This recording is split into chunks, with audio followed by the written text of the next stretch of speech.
त्रिवेदी जी हमारे साथ जुड़ चुके हैं वापी गुजरात से। मितेश, पूछिए किन स्टॉक्स पे आपका सवाल है। सर मेरे पास में IDFC फर्स्ट बैंक है, 28 रुपया 90 पैसे के भाव से 1500 शेयर है, और 240 रुपए के भाव से 40 शेयर SBI है। ठीक है। और रिलायंस 485.65 के भाव से 114 है। तो मैं क्या होल्ड कर सकता हूँ? 5 साल तक मैं होल्ड कर सकता हूँ, तो प्लीज एडवाइस दीजिए। ठीक है, तो 3 शेयर हैं इनके, और मुझे लगता है कि आज दर्शकों को कुछ अंदाजा हो गया है कि तपन जी आज स्टूडियो में आए हुए हैं, तो बड़े लॉन्ग टर्म वाले सवाल भर भर के आ रहे हैं, 2 साल 4 साल 5 साल इस तरह का नजरिया लेकर। तो तपन हमें बताइए जरा। जी मितेश जी कुछ कह रहे थे आप?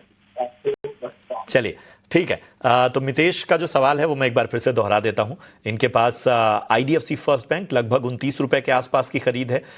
इसके अलावा इनके पास SBI जो है वो 240 के भाव से इन्होंने खरीदा हुआ है, और इसके अलावा इनके पास रिलायंस का भी शेयर है जो कि इन्होंने 485 के आसपास खरीदारी की हुई है। तो बताइए इन तीनों पर तपन क्या राय बन रही है, लंबा नजरिया इनका।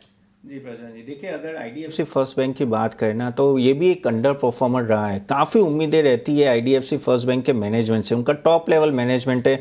काफ़ी आशाएं थी कि जिस तरह से उन्होंने गाइडेंस दिया था, बड़े गाइडेंस थे, और उसमें आप देखो maximum retail participation IDFC first bank में आया, लेकिन उस तरह से परफॉर्म नहीं किया है।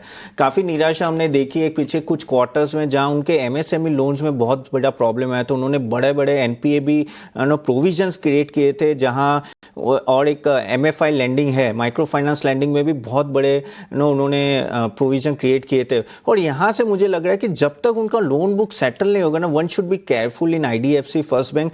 हालांकि इन्होंने काफ़ी नीचे के लेवल पे लिया है, तो वो प्रॉफिट में है, तो वो एक अच्छी बात है, लेकिन मेरे हिसाब से आई थिंक मैं इस स्टॉक को मिस दूंगा, क्योंकि जिस तरह से परफॉर्मेंस और जिस तरह से गाइडेंस है उस तरह से रिजल्ट मैच नहीं हो रहा है। तो मेरे हिसाब से दूसरे मिड कैप बैंक की तरफ जा सकते हैं, करूर वैश्य बैंक है, फेडरल बैंक है, वहाँ आप ध्यान दे सकते हैं।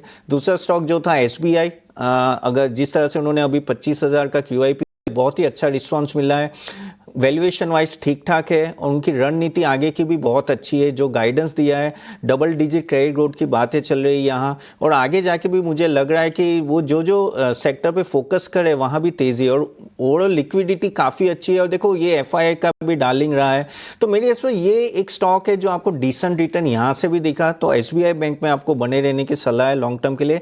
और तीसरा रिलायंस का रिजल्ट इतना ठीक नहीं था, इसलिए वो थोड़ा नीचे गया। लेकिन अगर आपको 4 सेगमेंट की बात करें, एक है टेलीकॉम सेक्टर, जो टेलीकॉम सेगमेंट जो जियो है, बहुत ही उम्दा परफॉर्मेंस दे रहे हैं। अगर आप देखें तो उनका ARPU 2 से 8 के आसपास है, और यहाँ से भी उनका ARPU बढ़ने की गुंजाइश है, क्योंकि प्राइस हाइक होगा ये ईयर एंड तक। और कह सकते हैं कि रिलायंस में जो ग्रोथ इंजन होगा वो होगा ये अपना जियो। और बाकी जो बात करें कि ग्रीन एनर्जी, तो ग्रीन एनर्जी भी बहुत ही अच्छे अपडेट आए रिलायंस के, पॉजिटिव अपडेट है। तीसरा है रिलायंस रिटेल, 250 से ज़्यादा वो लोग स्टोर ओपन कर रहे हैं, उनके भी अपडेट कुछ अच्छे आ रहे हैं। खास करके आगे जाके जियो और रिलायंस रिटेल का जब डीमर्जर होगा ना, वहाँ वैल्यू अनलॉकिंग होगी। तो जैसे आपने 5 साल बोला, आई थिंक कहीं ना कहीं वो वैल्यू अनलॉकिंग होगी। तो मेरे हिसाब से ये स्टॉक लेवल पे वैल्यूएशन भी अच्छा है, आपको बने रहना चाहिए लॉन्ग टर्म के लिए। बिल्कुल, तो ये आपको विस्तृत नजरिया आपके तमाम स्टॉक पर मिलता हुआ तपन जी की तरफ से।